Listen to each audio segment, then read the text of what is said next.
Hello dear friends, good morning all of you. आपके अपने channel education पाठशाला में आपका स्वागत है। आज हम यूपी बोर्ड क्लास 12th के सब्जेक्ट फिजिक्स के बारे में आज का टॉपिक है व्हीट स्टोन सेतु, जिसमें हमने चित्र के माध्यम से समझाने का प्रयास किया है और इसकी थ्योरी और इसके सूत्र के बारे में आज हम अध्ययन करेंगे। व्हीट स्टोन सेतु का अर्थ होता है चार प्रतिरोधों को श्रेणी क्रम में जो चार प्रतिरोध जो दिखाई दे रहे हैं पी क्यू आर एस, यह एक श्रेणी क्रम में है और इसमें एक सेल इन चारों प्रतिरोधों को जोड़ने के लिए इसमें एक सेल लगाया गया है और इसमें धारा प्रवाहित तथा बंद करने के लिए कुंजी K1 का प्रयोग करते हैं। इसमें धारा जब ए सिरे पर जाती है तो यह धारा I1 और I2 में विभाजित हो जाती है। इसी प्रकार हम यहाँ देखें तो यह धारा C बिंदु पर प्राप्त होती है और इस B और D के मध्य एक गैल्वेनोमीटर जो G के द्वारा प्रदर्शित है और इसके बीच धारा को बंद या जारी रखने के लिए यहाँ पर एक कुंजी K2 का प्रयोग किया गया है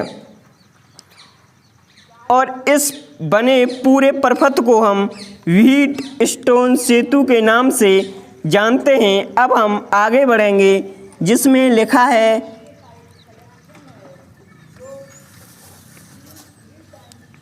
इसका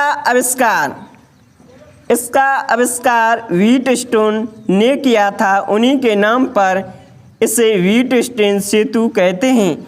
इसमें चार प्रतिरोध जो इसमें दिखाए गए PQRS जो चार प्रतिरोध को श्रेणी क्रम में जोड़कर एक ABCD चतुर्भुज बनाते हैं।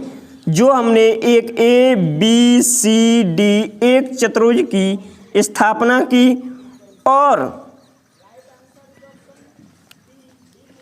चतुर्भुज का विकर्ण A और C के बीच एक सेल लगाते हैं। A और C का अर्थ है यहाँ एक सेल और एक कुंजी K1 का प्रयोग किया गया है।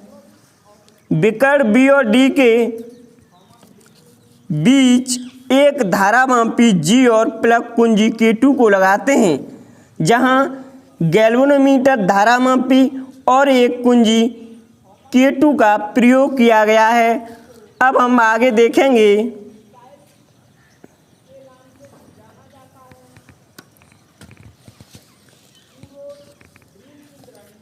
अब चतुर्भुज की चारों भुजाओं के प्रतिरोध को इस प्रकार समायोजित करते हैं। इन चारों प्रतिरोधों को जो PQRS हैं, इनको इस प्रकार समायोजित करते हैं कि सेल द्वारा प्रपथ में धारा प्रवाहित करने पर धारामापी में कोई विक्षेप न हो।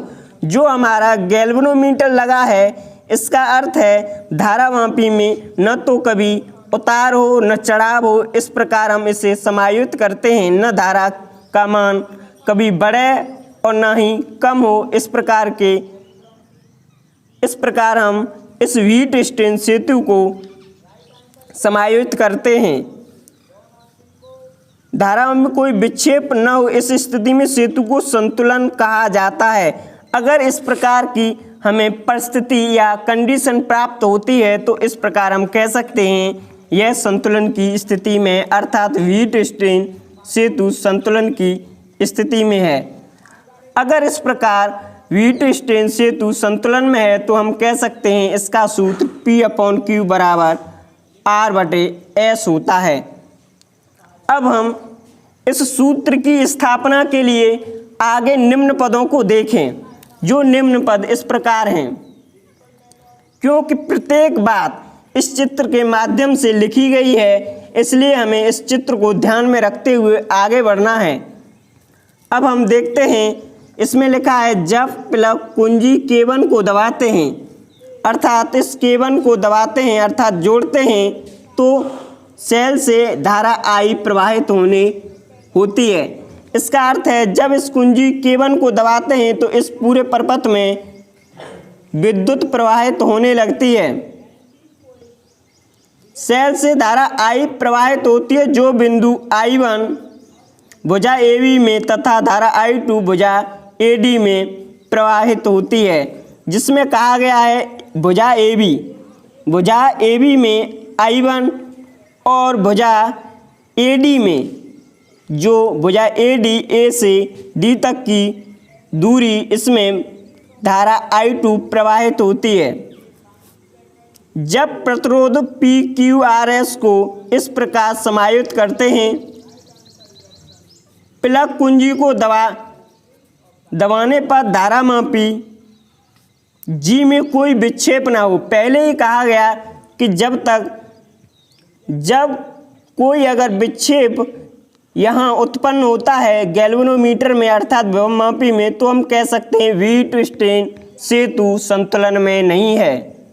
इसलिए हमें ध्यान रखना है कि व्हीटस्टोन सेतु को हमेशा संतुलन में बनाए रखना है, तब यह क्रिया संपन्न होगी।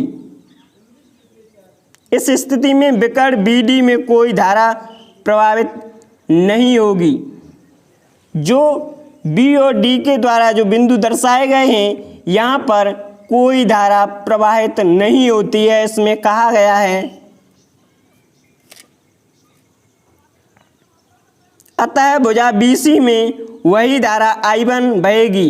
BC जो B और C में धारा जो I1 A और B के बीच बह रही है, वही धारा B और C के मध्य बहेगी। अब हम आगे देखेंगे इसी प्रकार धारा A और D के जो मध्य I2 बह रही है, इसी प्रकार D और C के मध्य भी धारा I2 बहती है। अब हम आगे देखेंगे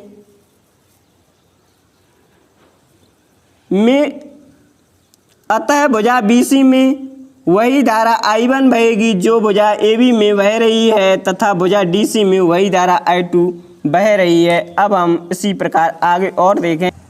इसमें कहा गया है चूंकि भुजा BD में धारा नहीं बह रही है, BD का अर्थ है इस भुजा B और D इसमें धारा नहीं बह रही है, अतः हम कह सकते हैं B और D के बीच विभवांतर शून्य होगा।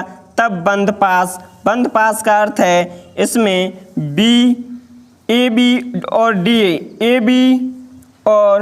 DA ये बंद पास है। इसलिए हम कह सकते हैं कि किरचॉफ के द्वितीय नियम से जब हम देखें तो यहाँ पर I1P, क्योंकि यहाँ P प्रतिरोध पर I1 इंटू P गुणा 0 इंटू G माइनस I2 गुणित R प्लस G गुणा G, क्योंकि यहाँ शून्य विभव है बराबर शून्य। यहाँ कह सकते हैं I1P माइनस I2R बराबर शून्य, I1P बराबर I2R। इसे समीकरण 1 डाल देते हैं और आगे हम अब बंद पास इसमें देखेंगे BD/DC के बारे में। इसमें लिखा है बंद पास BC/DB के लिए किरचॉफ के द्वितीय नियम से, जिसमें पुनः लिखा है I1 into Q minus I2 into S plus, क्योंकि वहाँ पर शून्य विभव है इसलिए 0 गुणा G बराबर शून्य। इसलिए लिख सकते हैं I1 Q minus I2 Q बराबर शून्य। यहाँ पर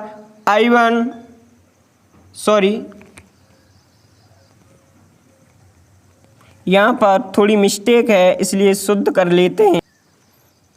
अब हम I1 Q बराबर I2S लिख लेते हैं और इसी प्रकार से समीकरण 2 डाल देते हैं और आगे हम देखेंगे समीकरण 1 2 को से भाग देने पर, समीकरण 1 को 2 से भाग देने पर इस समीकरण का इसमें जब 1 में भाग देते हैं तो हम देखते हैं I1 और I1 कट जाते हैं और P/Q और इसी प्रकार I2R और I2S, जिसमें I2 और I2 समान धारा होने के कारण कट जाती हैं। इस प्रकार R/S बच जाता है। यही व्हीटस्टीन सेतु का एक दिया हुआ नियम और उसका सूत्र है। अर्थात हमारा अर्थ यह है कि आप लोग इस प्रकार के वीडियोस को देखने के पश्चात आप इसके साथ ही साथ नोट्स बनाते चलें, क्योंकि आपकी परीक्षा में बहुत ही महत्वपूर्ण उपयोगी होंगे।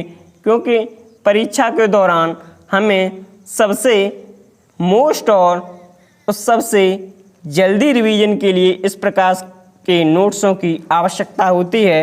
और हमारे अन्य वीडियोस को देखने के लिए हमारी प्लेलिस्ट को चेक करें और वहां से वीडियोस को देखें। Thank you.